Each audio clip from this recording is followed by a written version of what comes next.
Welcome to this BayPath volunteer webinar on cat socialization. On a personal note, I am so pleased to be doing this.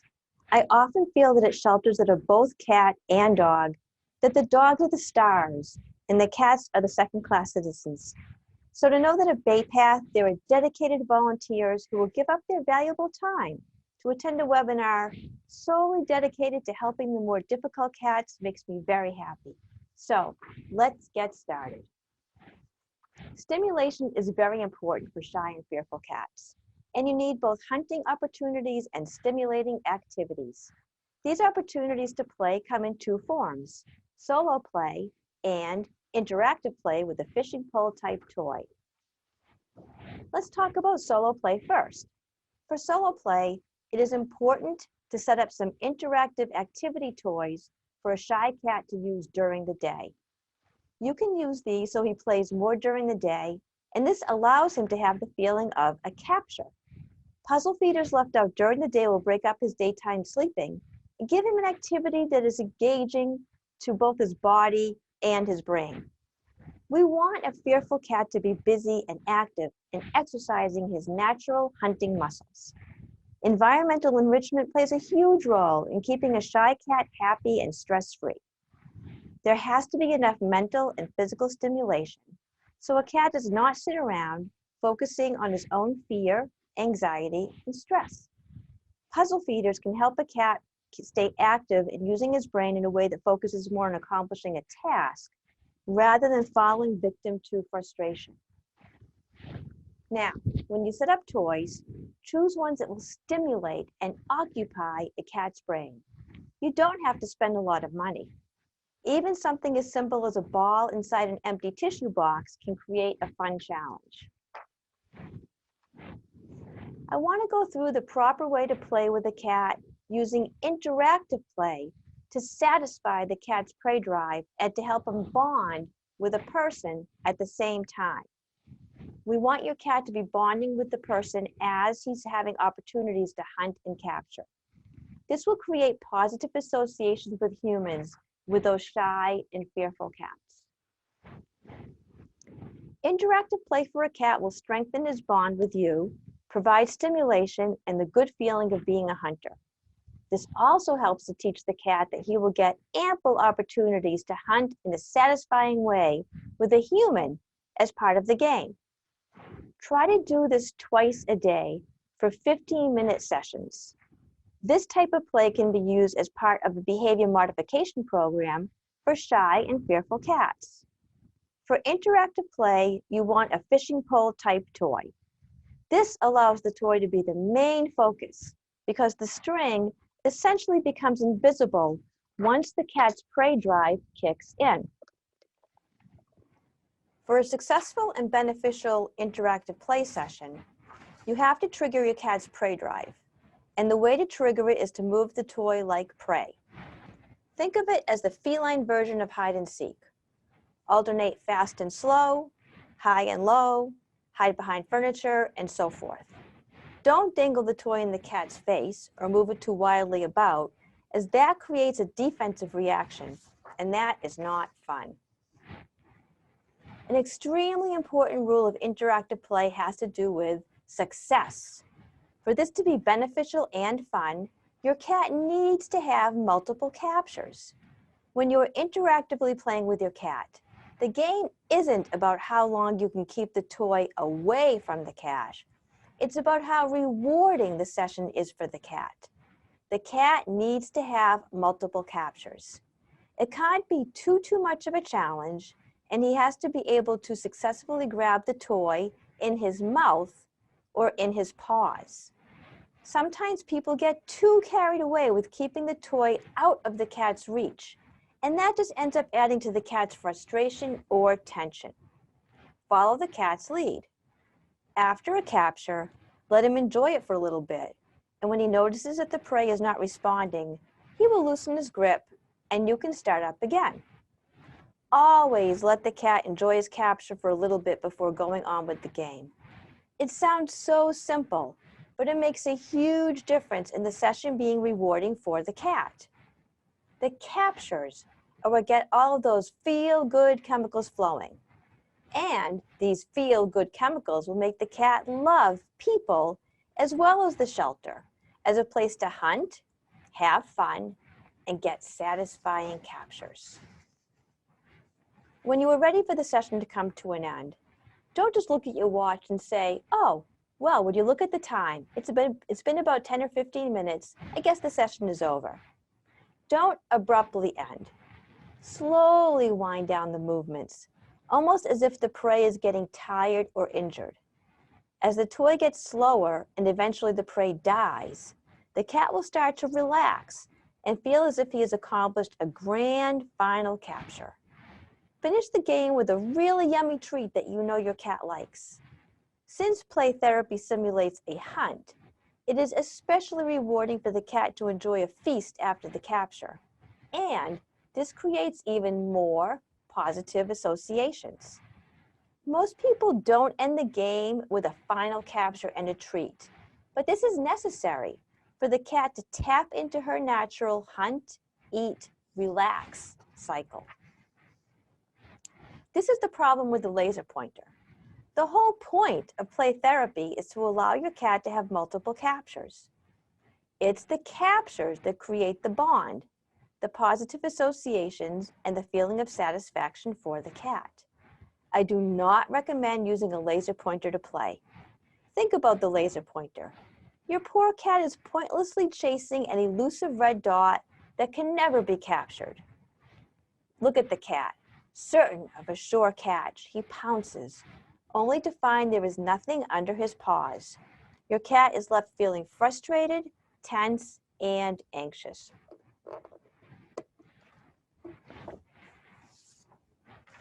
Laser pointers cause anxiety and stress out a cat. This is an unwinnable game for a cat. The cat will never, ever catch that little red dot. The anxiety and frustration that the laser pointer causes has to go somewhere. The cat will most likely redirect her stress and anxiety in ways that are aggressive and destructive. You may see aggression toward other cats, or she may start biting you. Your cat might also turn her frustrations on herself and overgroom or scratch areas of her body. Remember, all of that tension that builds up with that laser pointer is going to come out somewhere, somehow. And in a shelter, it might come out onto the other cats, and it might come out to the volunteers. So, play smart, play safe, and play in a way that satisfies your cat's natural hunting muscles by using a fishing pole type toy and engaging in interactive play. I know that some cats are so afraid that they may not play right away. Try moving the toy slowly back and forth and try to get the cat to follow the toy with his eyes. Even if he is only following it with his eyes, he is focusing on something else other than his own fear, and that is still positive. Next, I want to talk about an approach to working with fearful cats called systematic desensitization. This is an active process where the cat learns that a situation is neither important nor meaningful. When the situation doesn't harm him or have any consequences, the cat will stop reacting over time. With this type of learning, cats don't forget about the situation. Instead, they actively learn not to react to it over time. In other words, they get used to it. Systematic desensitization is a very controlled approach to presenting the cat with a thing they are afraid or nervous about. And by doing it gradually and carefully, we can decrease the fear, anxiety, and stress. Now, it's really important to remember that fast motion toward a cat can be interpreted as a threat. Don't forget that a cat may be able to see you in her peripheral vision, even if you do not think you are in her range of view. Also, cats interpret some postures as threatening, such as leaning over them, reaching toward them, and moving quickly into their personal space. By moving slowly and using non-threatening gestures, You can put the cat at ease rather than triggering her stress response. To work on getting consistently closer to a scared or shy cat on a more regular basis, here's what I want you to do. Find that sweet spot that you can walk to and he will accept you. So, in other words, walk to the point where he begins to show movements that he is going to back away or run off, and then stop. Don't go any closer. What we want to do is desensitize him to your presence. Stand at that spot, that safe spot, for a few seconds, and then back away. Once you determine how far you can be away from him consistently and be accepted, only go to that spot and stop, and then back away. The volunteers can try to do this exercise a few sessions per day for a few days, depending on the cat, and as each volunteer gains acceptance, they can then move an inch closer. The idea is to gradually and incrementally move closer to the cat by doing these sessions, but only after you can get to a certain spot with the cat accepting you. The more sessions in which the cat sees that you understand him, the better things will be. Anytime a fearful cat is in a safe spot, a good thing to do would be to just sit next to him. Again, find that spot where the cat will accept you, and sit on the floor and read, do work, or talk on the phone. Be near the cat as often as possible. Just be sitting on the floor and doing your own thing. Here's a great time to call some friends, check up on some relatives, update your Facebook, work on your laptop. You get the idea. A good rule is to have something in your hands and then be looking at that item that's in your hands. Don't make any overtures toward the cat so that, from the cat's point of view, you come off as non-threatening. It helps to get down to the cat's level when interacting with him instead of towering over him. So try to sit on the floor as much as possible. If you can't sit on the floor, maybe use a pillow or a low chair. But it is good if you can kind of be down at the cat's level. Be sure to hang out with the cat as much as possible, but don't reach for the cat or always be making the first move. Follow the cat's lead. Let the cat set the pace of the interaction. In these matters, it is always best to go at the cat's pace. Be calm, encouraging, and supportive with your voice. Use your voice in a soothing tone. Lavish love and attention on the cat with your voice.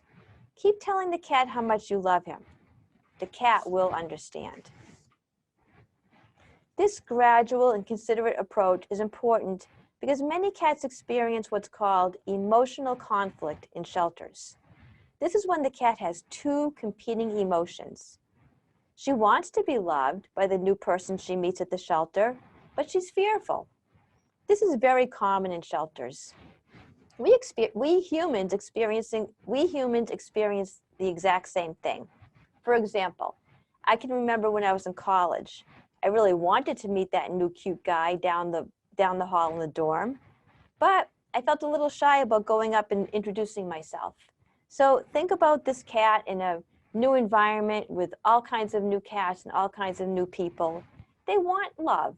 They want to be loved, but they're afraid to. Always be aware of your own body postures and how they might affect a cat. Do not approach a cat head-on. Use a sideways approach. Do not stare directly at the cat. Instead, gaze a little bit off to one side because direct eye contact can be threatening to cats. You can also do the slow blink. Move slowly and smoothly in general when you're interacting with shy and fearful cats. Avoid reaching over or leaning over a cat. This will scare the cat. Now, let's work on getting shy cats used to touch. A technique I use is a back scratcher or petting wand to pet the shy and fearful cats. This can be a really good starting point, and you can gradually shorten the length of the handle by where you hold it. This allows the cat to have a comfort zone.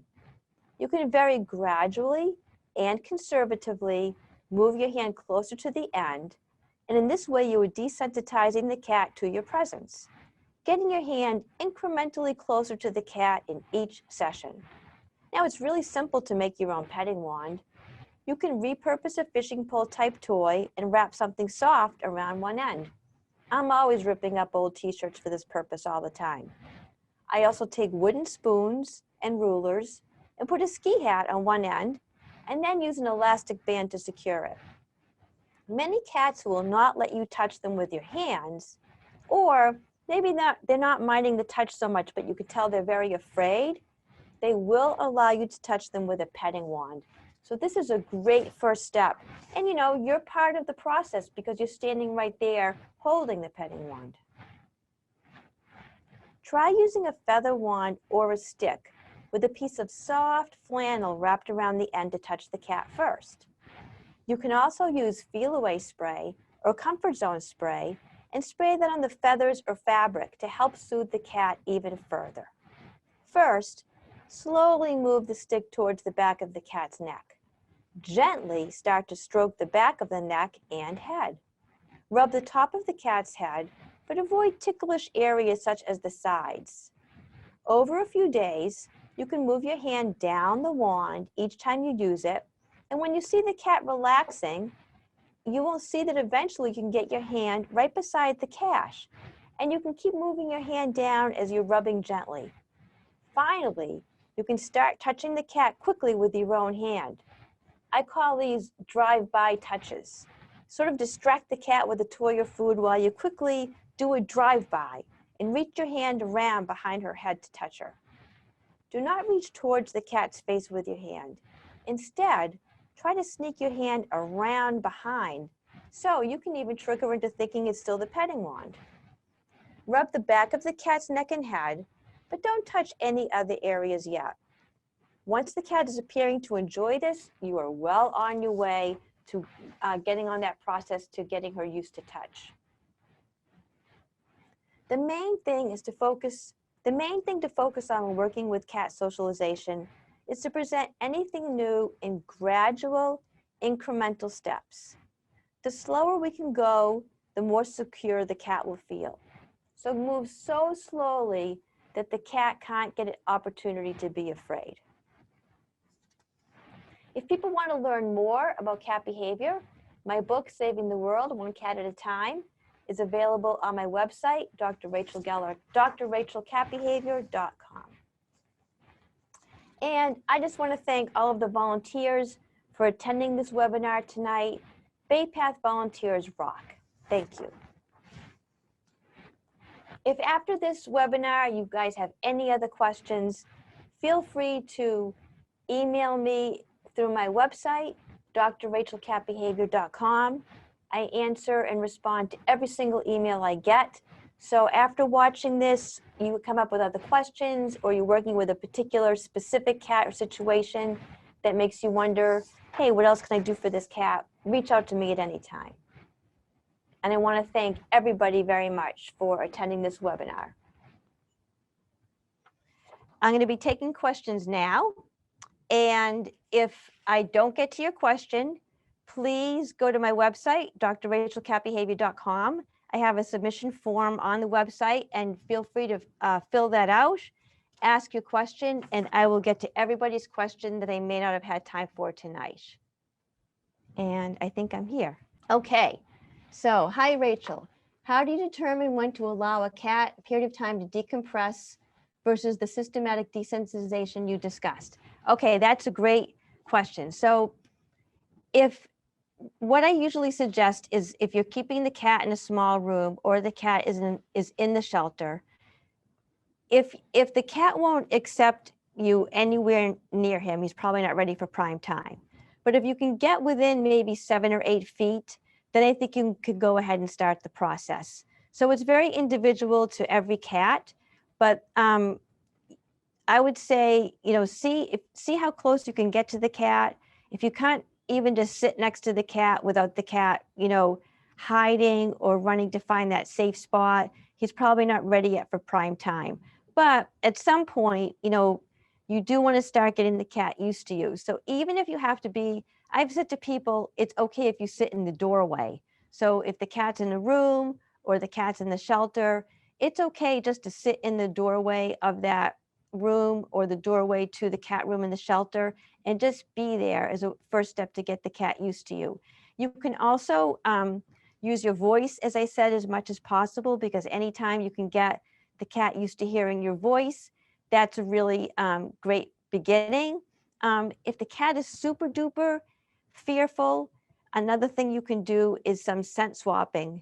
You can rub your own scent on a t-shirt or a small towel and place that item in the cat's area if he's in a cage or somewhere in the shelter. And this allows the cat to explore and get used to the scent on his own time frame.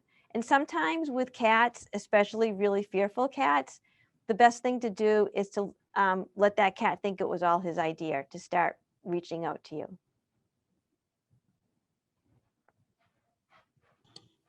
Hi, Rachel. Hi. I have a quick question. What about like typically with the shy cats in the shelter, they like to go into little hidey holes, or, you can't really access them because they've made it difficult for you to do that. So do you have any tips on how we can help those cats? Yes, yes, cats will like to go into the little cubes, or they're going to go in their tunnels and they're going to burrow away from you. For these cats, so number one, never reach in to where the cat is. So you don't want to take your hand and place it into the tunnel or the cat cube, because he doesn't have another way to escape. So it's just going to really scare the cat. In this case, start off by just sitting next to the hiding place, whether it's, a tunnel or a cube. Just sit next to the cat and talk to the cat, let the cat hear your voice. And you can even take your hand and just place it at the entrance of the cube or the tunnel. Just take your hand and just place it flat there. Don't go into the hiding spot. Just have your hand in front of where the cat is hiding. The cat will get your scent. The cat will see you're not doing anything. Your hand is just there. It's just hanging out. And, if this is the starting point we need, that's okay for that particular cat. So sit next to the hiding spot, place your hand on the floor at the entrance of that hiding spot, and just let the hand be there. And this is another form of desensitization. So the cat sees your hand, nothing is happening. He doesn't need to react to it. And over time, the cat may even kind of come over and sniff your hand. If the cat does this, this is really important. Make sure not to make a huge big deal about it. So I see this all the time. The cat makes some progress or ventures towards your hand or towards your feet to sniff your shoes, and people will go, oh, they get all excited about it. But when we do that, we're reinforcing that perhaps the cat should be nervous about the process. So always keep it calm, keep it light, act like it's no big deal. Okay, I just got another question here. I have a cat that doesn't want to be touched but will be in the room with me, and she also takes treats. Should I expect more? I'm fine if she doesn't ever. Okay, so for the cat who doesn't like to be touched, that's a great cat to try starting off with the petting wand. And if the examples I gave with a wooden spoon or the fishing pole type toy, repurposing it, don't provide enough of a comfort zone, sometimes I even use yardsticks, and that's okay. And sometimes for scared cats, I might even have to make what's on the tip smaller. So you might want to use something teeny tiny to start getting the cat used to touch. And it's okay too with the petting wands to sprinkle a little bit of catnip on there. Sometimes that will entice the cat. And the other thing you could try doing is maybe rubbing feel away or comfort zone directly on the toy. That's something you could do as well. So, we can kind of use products to further entice the cat to want to come closer to that petting wand. I think I have another question here. I have a cat that has slowly warmed up to me and now seems to love to be petted, but all of a sudden bites me out of nowhere. Oh, I love these questions because there's always a reason. The cats never bite you out of nowhere. There's always a reason. So there could be a couple of reasons for this. The first thing I'm thinking is if she loves to be petted and then bites out of nowhere, it might be that this cat has a little bit of what's called petting aggression. And this one typically takes cat owners by surprise because it does seem to come out of nowhere. And it does seem to happen when the cat and the cat owner are enjoying a special moment, right? You're petting the cat, she's purring, everything seems to be going great. Some cats just get overstimulated, or some cats can only take so much touch. So here's what I want you to try to do. See if you can get a handle on the length of time or the amount of strokes that that cat will tolerate before she bites. So for example, if she consistently allows, maybe 5 minutes of petting and then around 7 minutes of petting, you're going to get a bite.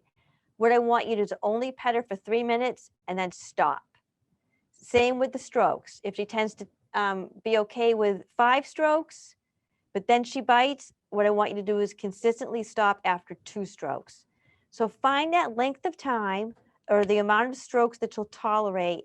And from now on, every time you pet her, I want you to stop way below that point.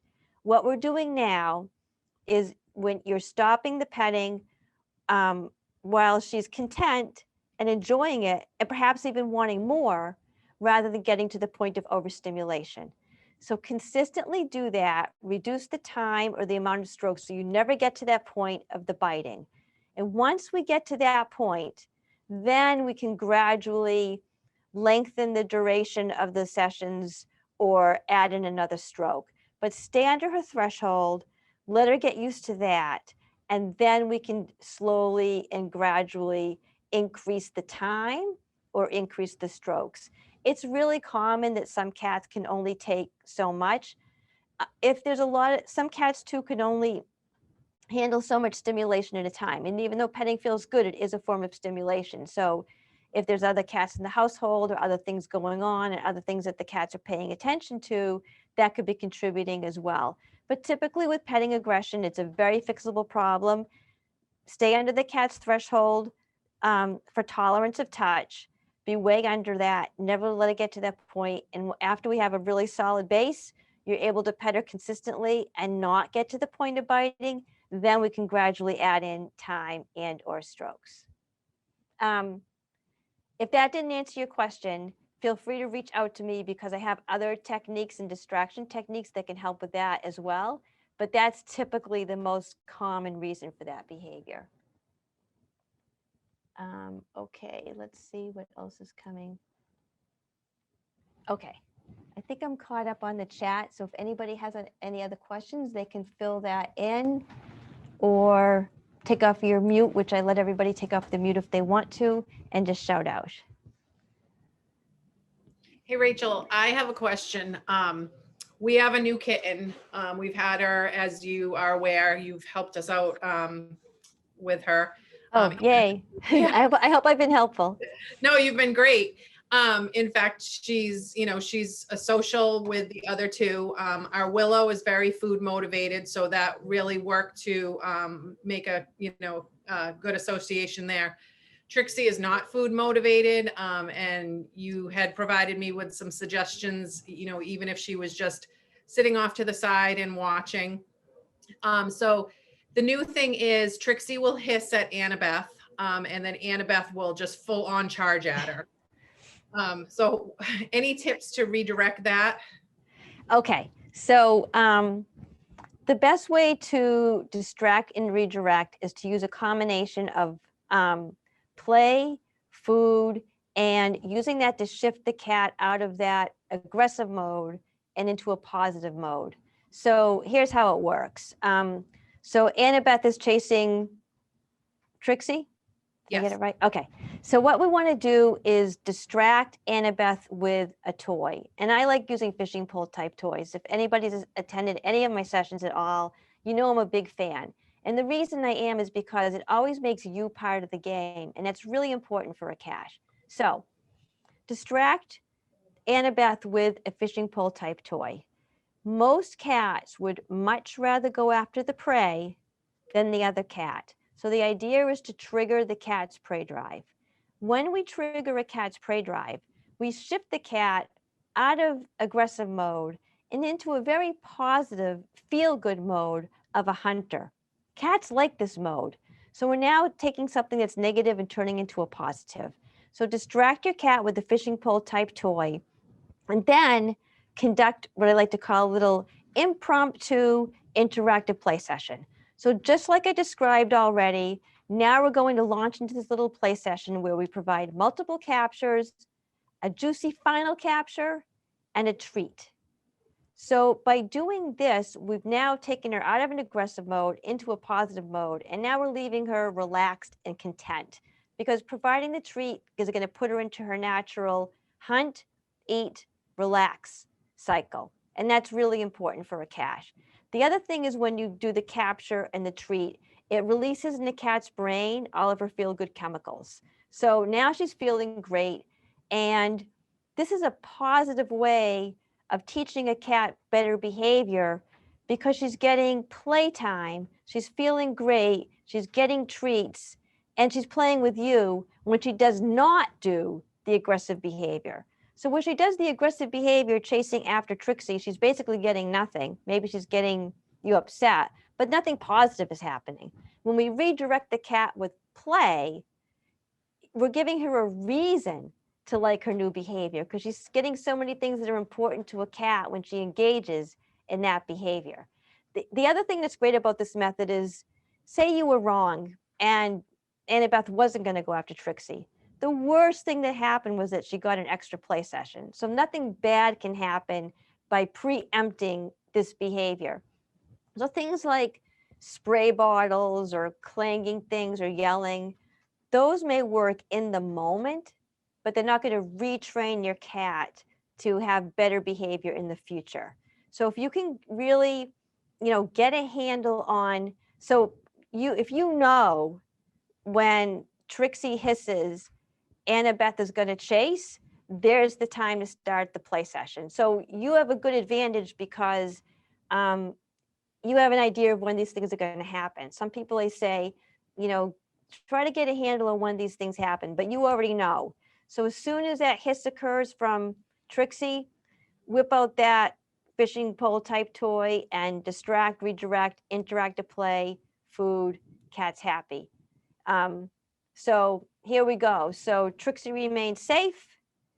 Annabeth releases all of her frustration and tension. Everybody wins in this scenario. Okay. Thank you. You're welcome. And email me anytime if you have any other questions. Okay. Thanks. Okay. Oh, someone just told me there's one more question at the top of the chat. Oh, go ahead. I think you just answered that question. I have a question. Okay. I've just got two new. Okay.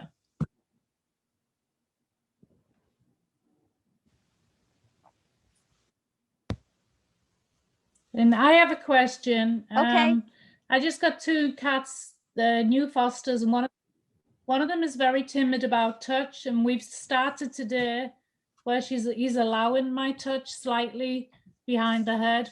The thing is they're older than the kittens I'm usually used to, so they're mounting each other all the time, and they're getting quite boisterous with the mountain. So how do I can't distract them with play because but I can't touch them, obviously, to try and stop them doing the mountain and getting aggressive. How do I distract them to stop them doing that? So I'm assuming the cats are neutered, correct?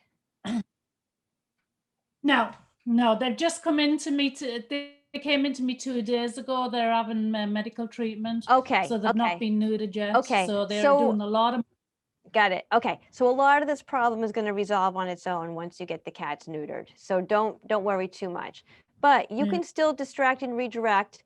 And what you can do is, before you start the play session, you can throw a solo toy that gets their attention. And I like things like crinkly mylar balls, or those toys you can shake and make a sound, because they'll hear it, they'll see it, toss it, and then you can start them with the interactive play with the fishing pole type toy. The other thing you can do is, so just ignore them out. Well, no, when they start to do it, throw something that makes noise, like a crinkly mylar ball, and then do the play session, because cats would rather, like I said, go after the prey than mostly anything else. And a lot of cats who are already neutered will mount because they're anxious, but in this case, they're probably doing it because they haven't been neutered yet. So we can work on like developing positive behavior while at the same time knowing that chances are this problem is going to resolve after they have their neuter surgery. Rachel. Thank you. Rachel. Oh, sorry. Usually not an issue because I get. Thank you. Hi, Rachel. Sorry, Sue, to interrupt. Rachel, quick question for you on your book. I wanted to put it up on Facebook for us. Is it the Amazon link or did you have a different link for it? You can definitely use the Amazon link. If you go to my website, there's a tab that says buy the book, and Okay. that will, that will take you to the same place. Yeah, that would be great. Promote it because, like I said, I'm going to donate 100% of all the proceeds to the BayPath Humane Society, who I love. So I'm happy Okay, to I'll do it Yeah. through Amazon because then they can do Amazon Smile and we'll get the Oh, you'll get extra even benefit. more. Perfect. Yeah, that's a great Okay. idea. Yes. Okay, so Jane, I just got her question. Okay, I got Jane. Did I miss anybody else? Okay, I've had my cat for 2.5 years. He's been nervous since day one. He's extremely nice, and I think his anxiety is slightly improved. However, to walk up the stairs, sometimes he raises his back and moves sideways. I think I'm scaring him. Is there any way I can help? Okay, this is a great question. I touched a little bit on in the webinar that there are some cats who really are afraid of movement and motion. And I get questions a lot of times when people have little kids or they have babies and they think that the cat is being aggressive to the little kids or to the babies, but really it's the motion. Some cats are highly reactive to movement and motion. So how do we get your cat used to going up the stairs? It's going to be the same desensitization process that I already described. I'm just going to fine tune it a little bit for you regarding the stairs. So you literally want to start off figuring out where he gets afraid. So if you're climbing up the whole set of stairs and the whole thing terrifies him, if he's afraid right at the beginning when you go on the first step, sort of figure out where the fear begins. And that's going to be our starting place. So say he will let you go up 5 stairs before he gets really afraid.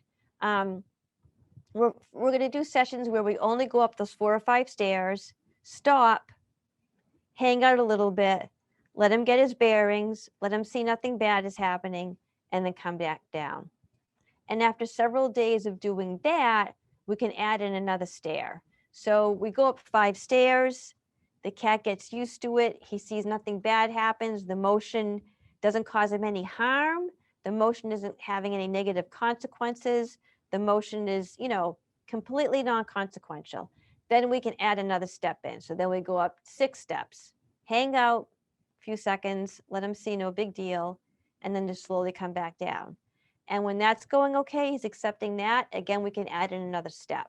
So we want to just gradually and slowly present the cat with the thing that he's afraid of and do it so slowly that he can really get used to it. You never want to take something that the cat is completely terrified of and throw it at him all at once. So think of something you're afraid of. I'm going to use spiders because I really hate spiders. So if somebody wanted to help me get used to not being afraid of spiders and they threw me into a room that was filled floor to ceiling with spiders, it probably wouldn't help my fear too much. I think I would completely freak out. But if somebody took one spider and held it out and let me decide like how far away I wanted to be away from it at first, I could probably accept that and sort of get used to the idea of the spider. So think about that no matter what the cat is afraid of, whether it's going up and down the stairs, whether it's you walking towards her, whether the cat is hiding, and present the cat with that item so slowly and so gradually that the cat has the opportunity to get used to it and to see that nothing bad is going to happen. And then once you get to that point, add in a little bit more. Okay, I hope that answers Bridget's question. If it didn't, Bridget, like I said, please reach out to me and I can go into more detail. But typically the best way is just to present that fearful thing in very small, gradual steps. And eventually cats will get used to it. It's really common, like I said, that cats are afraid, some cats are afraid of sort of herky-jerky motions. And cats like to know what to expect and they like predictability.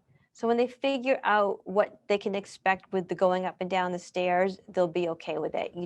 Sometimes you have to walk it back a little and go a little slowly at the beginning. Any other questions for me? Thank you so much, Rachel. We really appreciate this. Oh, I'm happy to do it. I hope everybody got a lot out of it. Any further questions, like I said, feel free to go on my website and shoot me an email. And it was really great to have you guys, and everybody have a nice night. Thank you. Take care. Bye-bye. Bye. Thank you. Thank you.